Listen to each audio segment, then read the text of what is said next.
ñu ngi leen di nuyu bu baax a baax di leen ziar di rafetlu ànd bi ak ñun ci waxtu wi ñu ñëwaat ci wàllu actualité ni ñu koy defee saa su nekk dañuy des ba tey ci coow li nga xamante ne nemmeeku nañ ko ci wàllu littoral bi waaye it également ci mbirum suuf moo tax nag dinañ ci ñëw bu baax a baax tey ci ñaari pàcc yëpp ci magazine bu tey bi ñi ñëw it ci xibaar yi ak rédaction bi moo xam wolof ak français gannaaw 20h ñu dalal maire Mermoz Sacré-Cœur di Barthélémy Dias bu ko defee rek ñu gën a yaatal ci li nga xamante ne mooy taxawaayam jëm ci tabax gi nga xamante ne gis nañ ko ci fan yi ci plage bu Mermoz leneen muy pàcc bu njëkk bi ñu dalal ki nga xamante ne nii mooy Mamadou Djigo nekk directeur général bu ANAT di agence nationale pour l'aménagement du territoire directeur dalal jàmm ci plateau. maa ngi leen di nuyu bu baax a baax di leen sant di leen remercier aussi le fait que ngeen invité ma. jërëjëf di nuyu également Binta Diallo beneen revenant parce que démb loolu laa wax daaw demin Binta kontaan naa gis la ni man mi itam kontaan naa gis la même si que yéen a ma forcé ma ñëw ma waroon xaar corona bi dem mais bon comme nanguwul dem ñu ñëw rek respecter les gestes barrières. Oui. Comme nu ñu koy waxee la distanciation déjà c'est bon nuyu la bu baax Aram di nuyu aussi le directeur di nuyu les téléspectateurs. monsieur Djigo ñu njëkkee ak li nga xamante ne maa ngi ko doon wax sànq ci début bi muy coow li nga xam ne dégg nañ ko fan yi ñëpp nemmeeku ko ci mbirum littoral bi gis maire Mermoz Sacré-Cœur génn yëkki ay kaddu ca wet ba tamit sous-préfet Dakar Plateau moom it yëkki ay kaddu ku ci nekk fësal ay këyit tey ñu bëgg nga leeral ñu kan moo am dëgg. non man ñëw ma fi pour wax ku am dëgg ku amul dëgg man dama fi ñëw pour wax ne Sénégal. moom moo primé si yëpp d'abord avant muy primé si ay intérêt particulier te Sénégal dañ ko jël ñu dénk ko président Macky Sall te président Macky Sall bi mu ñëwee dafa teg ay jéego dafa ñëw ne comme Sénégal dafa amoon benn plan national d'aménagement du territoire boo xam ne kenn mettre ko woon en œuvre nañu defar bu bees boo xam ne dinañ defar ce qu'on appelle les grandes affectations muy suuf yëpp suuf bu nekk li mu war a jouer ci biir réew mi pour l'intérêt général mu jouer ko ñu wax fan la ñuy defar raay yi fu ñuy defar université yi fu ñuy defar dëkk yi ak dëkkuwaay yi ba mu nekk loo xam ne pour nit yi nekk tey la ak nit yi ñëw xam nga d'ici 2035 tey 16 millions de personnes lañu. Oui. D'ici 2035 dinañu nekk à peu près 25 millions de personnes te 10 millions de personnes yu yokk ci ñun yi il faut que ñu def de telle sorte que suñ fi ñëwee ñu fekk fi suuf fekk fi kër fekk fi yooyu yëpp bi mu validé plan bi mu boole ci ay outils yu bëri yoo xam ne outils yoo xam ne day gunge pour que bu nit caxatee suuf yi bu nit def ay délits d'initié bu nit jël lu mu moomul ku nekk xam fu nekk lu mu moom léegi nag. man ci littoral voilà léegi ci littoral bi ci biir suuf bi la bokk aussi léegi nag man xam naa ne comme yéen a ma koy wax léegi ne Barthélémy Dias ngeen invité pour la deuxième partie maa ngi koy soog a yëg may profité di ko nuyu di ko wax ne dégg naa ko bu baax a baax muy wax dama koy invité rek ne pour que la prochaine fois mu def de telle sorte que mu xam décret bi délimité commune am gis naa ko muy évoqué ñaari décret mu juum ci wax bi attaqué wu ma ko nag parce que man aw ma du ma attaqué ay nit du ma wax ay nit mais lii décret bi délimité commune am décret wu 96 la décret wu 2008 bi boobu ñoom Abdoulaye Wade ñoo ko defoon te biñ koy def dañ doon créer ay régions yu bees décret boobu nag région la wax ak département ak commune non département ak arrondissement. D'accord. waaw mais waxul woon commune yi. léegi baal ma yeggali léegi nag xam nga sunu biir réew mi dañu am problème mu nu ñuy tuddee sunu dëkk yi nu ñuy tuddee sunu quartier yi ba nu ñuy tuddee sunu mbedd yi bi ñu doon valider plan bi président constaté woon na ne comme dafa am problème bu bari boo xam ne day am ci yooyu ay réeroo di am da ngay gis ñetti endroit tudd Colobane ñetti endroit bokk même tour mu ne nañu créer une commission nationale de la toponymie pour que ñu régler détails yooyu yëpp loolu yëpp mu ngi ci plan bu bees bi léegi nag plan bu bees boobu dina am ay schémas départementaux yu koy complété ak schéma de cohérence territoriale yoo xam ne ñooy compléter plan boobu. justement balaa ngeen loolu nag fa la littoral bi di yegg foofu noonu. waaw mais yéen balaa ngeen di yegg ci problème boobu de délimitation commune fii la yem wala fële yemul fële tant que yaa ngi wax aménagement du territoire dafay fexe ñu bañ caxatee li nga xam ne mooy suuf si. ku nekk xam li nga moom ak loo moomul. waaw mais à l'arrivée on se rend compte que loolu amut. ñu ngi saaxee suuf si comme ni ñu ko waxee comme ni ñu ko gisee littoral bi déjà que am na problème yu bare yoo xamante ne mi ngi koy affecté l'érosion côtière ak yeneen léegi suñu ñëwaatee nit ñi aussi ku nekk di jël di tabax dafa mel ni aménagement bi xam quelque part am na fu mu sottee. wax naa ko c'est vrai que Sénégal dafa amoon benn plan d'aménagement du territoire boo xam ne dañ ko approuvé woon en 97 mu waroon a dem ba 2021. mais malheureusement dañ ko mettre woon en œuvre comme ni mu waree suñ ko mettre woon en œuvre comme ni mu waree woon président du woon laajaat ñu créé waat beneen plan d'aménagement ñii nee nañ ma région yi taxoon plan boobu noonu mettre wuñ ko en œuvre ñii nee nañ ma région politique la parce que 2000 dafa am changement de régime ñeneen nee nañ ma ajustement structurel yi amoon yi ñoo taxoon lu nekk wax nañ ko daal mais dañu constaté ne kenn mettre ko woon en œuvre. maintenant nag président bi mu ñëwee dafa ne nañu defaraat beneen plan carrément boo xam ne day tenir compte aspect yooyu yëpp ba pare ñu def ci li ñu naan développement territorial ci biir nga xam ne dëkk bu nekk li mu yor na ko nit ñi valoriser pour di ko dundee mu joxe exemple ne gis nga Richard Toll dafa am compagnie sucrière moo nekk à côté moo tax mu nekk territoire commune bu viable nit ñi di fa liggéey demuñ exode rural ñu bëri sonnuñu seen jàng beeg seen santé bi ñu ngi koy jéem a defar parce que am nañ ay entreprise ak yooyu yu leen yore mu ne station balnéaire bu Saly moo tax Mbour développé wu comme nu mu développé dañ ko def ci biir dëkk yëpp ñu affecté suuf yi jaarale ko yoon teg ko ci yoon de telle sorte que délit d'initié dootu fi amati bañ na ko sax ba ci loi d'orientation pour aménagement du territoire bu bees bi daf ci proposer à ce que ñu am ce qu'on appelle un visa de localisation président heure bu yëgee ne am na dëngte daf koy arrêté mais da ngeen di xam ne aussi tamit dafa am ay décret dafa am ay loi yu fi nekk yoo xam ne 96 ba léegi ñu ngi fi teg aménagement du territoire de Diouf à aujourd'hui nga ne kenn appliqué wu ko ça c'est quand même grave. waaw mais loolu xam nga sànq toog naa nga may wax am kenn kuy wax ne discipline nu sénégalais yi mais parfois am na ay sénégalais yu bëri yoo xam ne pour ñu respecter loi yi day xaw a ko day difficile. et l'état dans tout mais l'état bi président ñëwee ba léegi nii man en tout cas bi ñu ma fi andee ba léegi nii lépp loo xam ne mën nañ ko pour def ko pour que la gestion mu nekk une gestion intelligente une gestion rationnelle une gestion dans la prospective en fait parce que du tey rek. suba am na ginnaaw suba am na ñu ngi koy def ñun guddi ak bëccëg suba ak ngoon maintenant nag président dafa dénk ay nit yu bëri ku nekk am yore sa signature ku nekk yor ay liggéey dafa am ñu deful seen liggéey. non waxuma loolu du ma wax na amul ñu deful seen liggéey. mais loolu lay nuróol. mais war nañu ñu bëri war nañu gën a góorgóorlu daal voilà maintenant nag. bugguma nit nekk maire ba pare di juum. nee nga Richard Toll joxe exemple compagnie sucrière sénégalaise wax nga Saly li muy andi comme apport ci Mbour waaye Dakar lu bëri fii la daje te yu bëri manqué wu fi nit yi sax dañuy daw di fi ñëw qu'est-ce qui pose problème finalement Ndakaaru ba caxatee boobu nga xamante ne nemmeeku nañu malgré ni am na ci loo xamante ne war na mën a attirer nit yi ñu mën di ci liggéey. répété waatal dégguma bu baax luy attirer nit ñi pour ñu. da ngeen ne département en fait localité yi nu ñu leen tëralee. aménager territoire bi fexe zone yi. muy am jumtukaay ak ay entreprises yoo xamante dina mën a suqali. koom ca gox yooyu dina porter développement gox yooyu. wax nga compagnie sucrière sénégalaise. wax nga Saly. nu mu nekkee moteur. ci département bu Mbour voilà exactement. alors dama ne Dakar. li fi am ci ay entreprise wala këru liggéeykaay yu mën a porter économie boobu bëri na.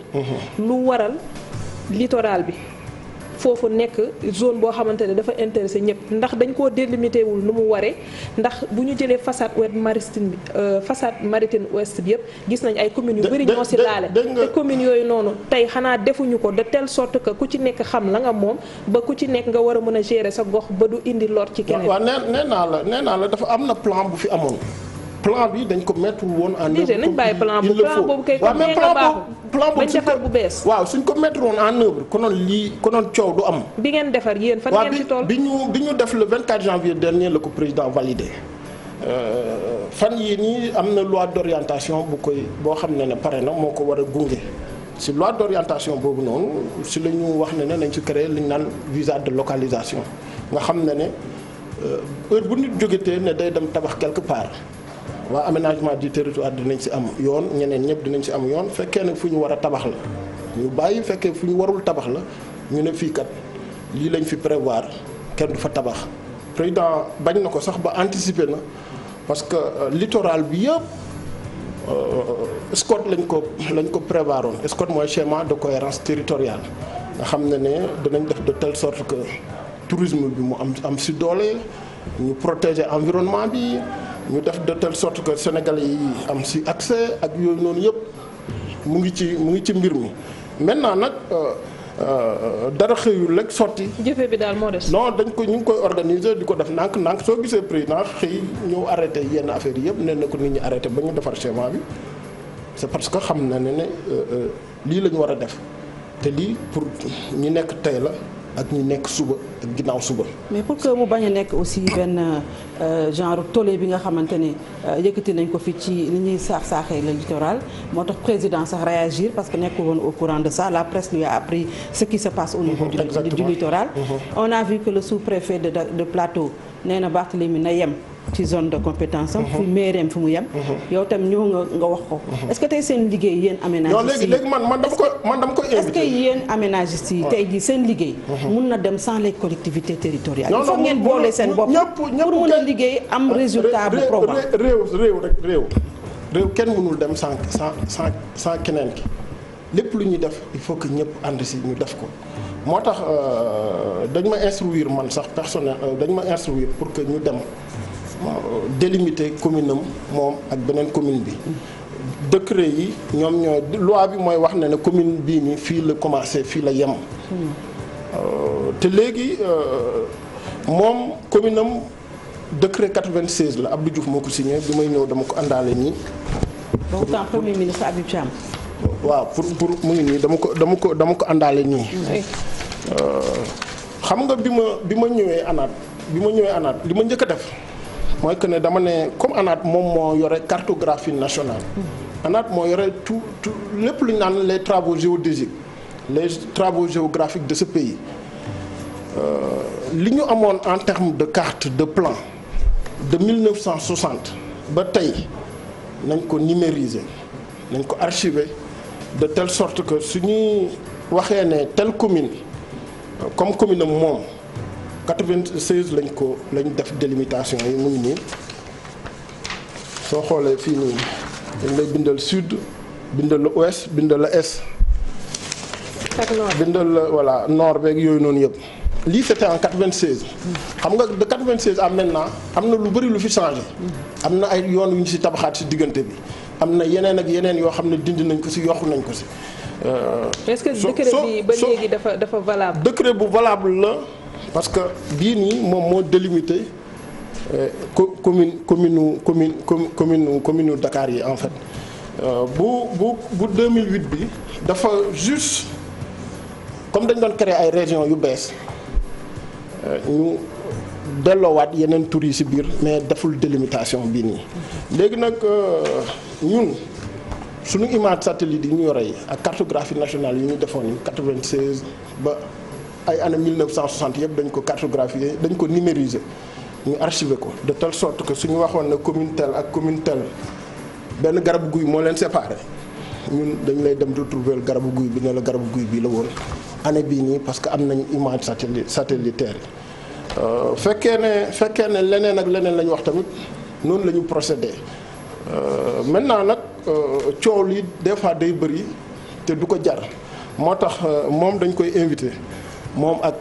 collègue am beneen kii bi beneen maire bi ak force de sécurité yeeg yëpp ñu am sécurité bu doy ñu ñëw ñu def une bonne délimitation ku nekk xam fi nga yem. DG quelque part ndax du vide juridique bi moo indi lii parce que bu ngeen fi bàyyee ñaari texte kii naan man bii laa sukkandiku kii naan bee. non du amul vide juridique ay complémentarité la rek en fait xam nga bii bu 96 bi dafa ñëw mu def délimitation commune yi léegi en 2008 Ablaye Wade ñëw bëgg a créer ay régions yu bees ay région Kaffrine nag yooyu noonu yëpp. Sédhiou ak ñoom voilà léegi nag il fallait que ñu créer beneen décret boobu nag bu ñu créer dañuy waxaat région yi lii la département yi lii la arrondissement yi lii la temps boobu noonu ay commune d'arrondissement ñoo amoon mais waxuñ fii nii kenn waxu fii waxu commune tel ou commune tel li si concerné Mermoz lu tax ñu tudd ko si 2008 bii nii c'était pour dire que Mermoz mu bokk ci département wu Dakar bokk ci ville de Dakar parce que temps boobu noonu temps ville la woon bokk ci arrondissement wu Almadies mu ngi nii lii moo tax ñu cité Mermoz Sacré-Cœur parce que war nañ ko cité voilà lii kese moo concerné moo ci nekk mais amul délimitation. voilà moo amul délimitation ci décret 2008 bi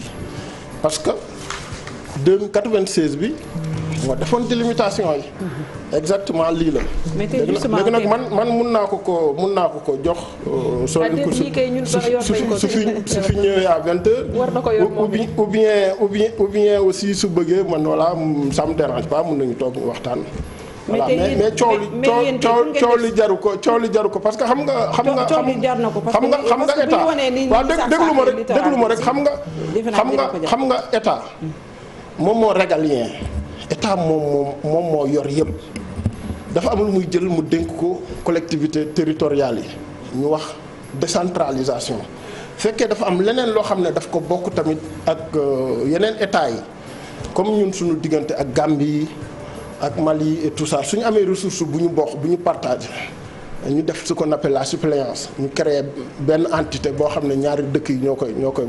bokk ñu gérer ko état moo leen dénk collectivité locale yi dénk leen 9 domaines de compétence maintenant nag coow li damay wax ne ne jaru ko parce que agence nationale de l'aménagement du territoire bras technique bu état la pour les délimitations. suñu frontière nationale suñu frontière étude yu leer nañ ak base yoo xamante ne dina permettre lu mel nii ñu bañ ko am parce que du peut-être Mermoz tey moo fës mais am na yeneen gox yoo xamante ne coow yooyu fës na fi donc loolu noonu ndax li ngeen di def liggéey bi di ngeen ko teg ci ay études yu leer wala mu am support scientifique wala technique buy permettre ñu ne man de ab ingénieur aménageur de territoire la sama métier moo ma gënal lu nekk su ma ko mënul teg ci ay base scientifique yu leer dama doon dem defi leneen. maintenant nag man mënuma accepter ñuy def liggéey bu baaxul liggéey bi ñuy def yëpp liggéey bi ñu teg ci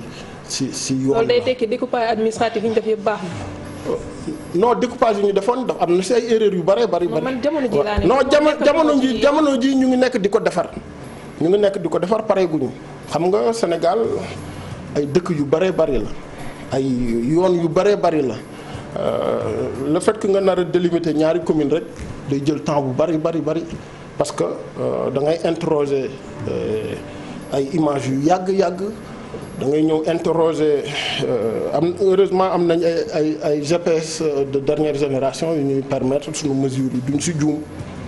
technique yu ñu am ni tamit technique yu intelligente la yoo xam ne daf ñuy permettre. mais justement pour ngeen mën a aménager waat bu baax territoire bi. maa ngi leen di won nii xoola.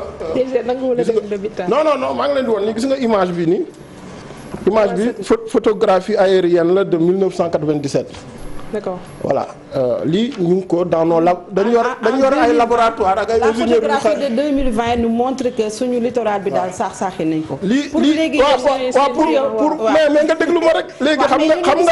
xam nga pour départager. pour départager ñaari communes yi. du ñu sax du am benn difficulté. su ñu ñëwee su ñaari maires yi ñëwee dinañ leen ko defaralee nu mu gën a rafetee lii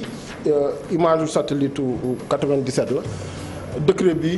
décret bii nii 96 la lii image 2019 la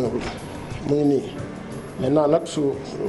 léegi pour ngeen aménager waa territoire bi bu baax a baax est-ce que li nga xamante ne état bi joxe na ko woon mu nekk de domaine public am wala domaine privé de l'état est-ce que yooyu yëpp dañ koy surseoir wala dañ ko fiy jëlee de façon complète. non pour ngeen mën a gafaraat le littoral. non gis nga heure boo ñëwee fekk dara da ngay jël li baaxul nga dindi ko. li nga war a defar li nga xam ne lii lu ñu defar la lu fi tegu la intérêt ñëpp la intérêt réew mi parce que l'aménagement du territoire c'est pour ça en réalité aussi.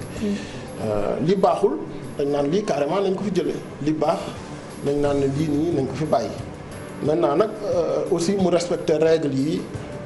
nga xam ne dañ ko établir xam nga difficulté bi am souvent te nit ñi duñu comprendre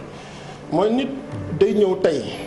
mu fekk fi ay lois yu ñu fi tegoon depuis 1960 1980 1990 et tout ça le temps que ñu def tout le travail technique nécessaire derrière bay mën a réformer yooyu noonu ci diggante boobu noonu ay nit yi mën nañ ci am ay prox ndox yu bëree bari xam nga président su demee ba ne plan bu bees bi bu ci nañ def de telle sorte que délit d'initié du ci amati ñun dañu dem développer ay application yoo xam ne tey nii ci biir application boobu yow soo amee say coordonnées géographiques bu benn terrain soo ko ci dugalee da lay yóbbu ba ci terrain bi ne la exactement terrain bi fii ak fii fekkee dafa nekk ci wetu ndox da lay wan ne fii ci ndox la fekkee dafa nekk feneen mu ne la fii ci forêt classée la fekkee ne dañ ko war a def pour mu nekk terrain ñu ne la waaw baax na fekkee warul nekk terrain ñu ne la baaxul yooyu yëpp ñu ngi ci depuis boobu ba léegi xeex bu métti lañ ci nekk mais réew yëpp ñoo mel noonu aussi tamit il faut que nit ñi xam ne ñun 1960 la ñu am suñu indépendance am na ay pratiques yu bëri yoo xam ne ndànk-ndànk la c'est dans les réformes parce que doo xëy suba teel rek ne kër gi yëpp baaxul naa ko toj benn yoon pour tabaxaat beneen kër ñiy fanaan ci néeg yi suñu xamee ne soo tojee kër gi léegi nii même soo leen doon proposer néeg yi gën a rafet ci àdduna bi suñu xamee ne tey ak suba duñu am fu ñu fanaan ñooy njëkk opposé wu moo tax nag soo koy def peut-être da ngay toj néeg bi bàyyi leen ñu fanaan ci yeneen néeg yi aménagement ñaata temps la war a jël ba mu defar. booy aménager waat le territoire. booy aménager sunu plan d'aménagement du territoire yi en règle générale 25 ans la ñuy jël. léegi schéma départementaux yi ak yeneen kii jël ay 5 ans mais nag soo jëlee benn plan nga defar ko pour mu nekk 5 ans pour mu nekk 25 ans. ou su la neexee nga moduler ko def ko ay 20 ans 15 ans et tout ça mais soo koy def day am suivi évaluation day am aussi tamit à chaque fois ngay def ay remodelage nga siy def ay innovation parce que xam nga àdduna bi dafa taxawul tey li valable tey mën na bañ a valable suba gisoo ñun li ñu planifié woon li monde entier bi yëpp planifié woon corona bi ñëw na yàqu ko tey nii su ko yàqul yëpp sax dindi na ci lu bari compagnie aérienne yu bëri dootuñu jógati. réew yu bëri yoo xam ne taxawuñu woon bu baax plan bu bees bi nga xamante ne yéen a ngi koy tëgg jamono ji te pareegul laaj na koppar ñaata ngeen siy def. non plan bi pare na. ñaata la ci xaalis pour exécuter ko ba président validé na ko ba pare léegi dafa am partie yu mu concerné pour defar raay bi pour Sénégal gi yëpp. am partie yu mu concerné pour defar université yëpp. am partie yu mu concerné pour defar Sénégal un hub en fourrage par exemple ci. maanaam koppar gi takku. koppar gi takku. non koppar bi ngeen defar ñaata koppar bu takku la. ñaata la. biñ ko xaymaawee dañ ne léegi nañu jël ministère bu nekk moom mu xaymaal boppam wàllu liggéeyam. moom mu wax ne man kat pour ma defar raay bi yëpp lii la ñu yore wàllu ndox mi parce que dañ ne nañ def ce qu'on appelle nañu dajale ndox bi de telle sorte que ndox bi ñu am ci souterrain bi ndoxu taw beeg ndox bi yëpp pour que Sénégal mu arrosé wu de telle sorte que dañu bay noor ak nawet yooyu ministère bi yore wàllu ndox mi maanaam daa amoo estimation boo mën a jox benn chiffre da ngeen di xaar ñoom ñëpp ñu def seen estimation jox leen ngeen doogay comptabiliser. voilà ku nekk daal li nga yor ñun bëgguñ la ñëw tamit fekk na yow yaa yore wàllu nettoyage bi ñu ñëw ne la yow lii ngay nettoyer. d'accord voilà ku nekk xam na moom li muy def lu mu yore ni mu koy defee. merci beaucoup Mamadou Djigo nekk directeur général bu ANAT ci kanam ñu fekk si waat ko ñu dem seetaan publicité.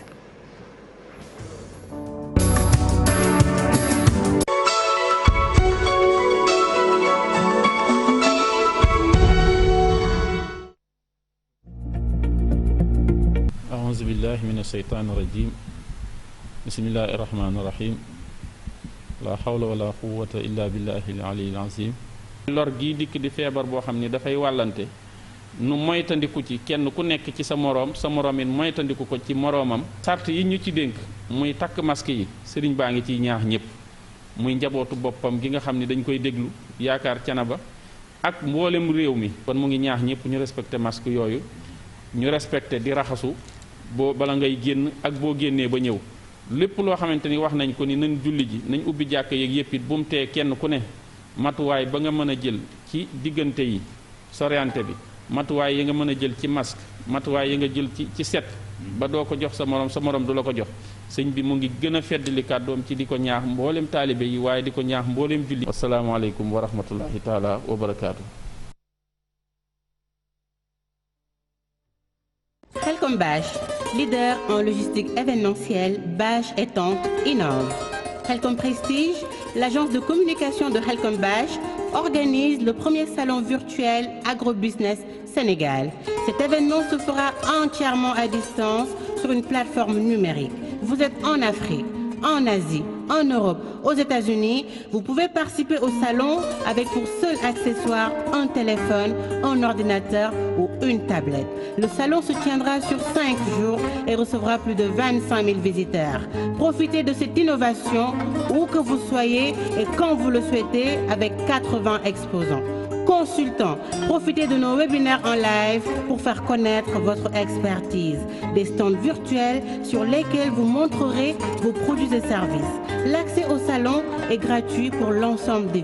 visiteurs. Les exposants bénéficieront d'une large gamme de communication avec une parution gratuite sur le magazine du salon. Un partenariat avec la presse locale et internationale vous offrira une communication impactante. Pour tout renseignement, merci d'appeler au 33 853 20 33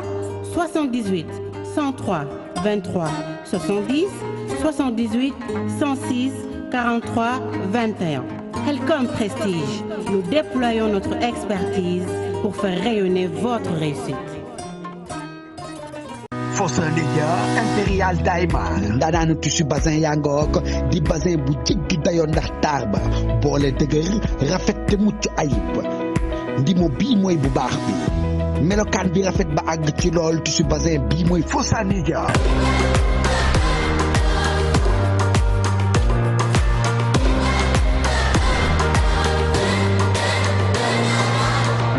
Fossa Lidia tissu bazin bii dañu ko defar rek ngir seen génn yi gën a am solo.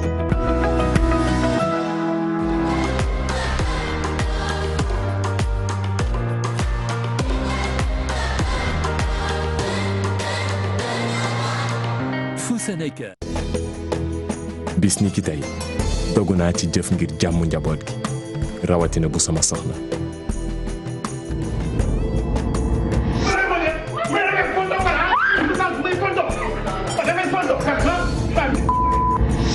bis ni ki tey bàyyi naa lépp luy mettital tey farataal diisoo ak bégal bis ni ki tey dellu nañu ci bànneex dakkal mettital wareef la. jàpp naa si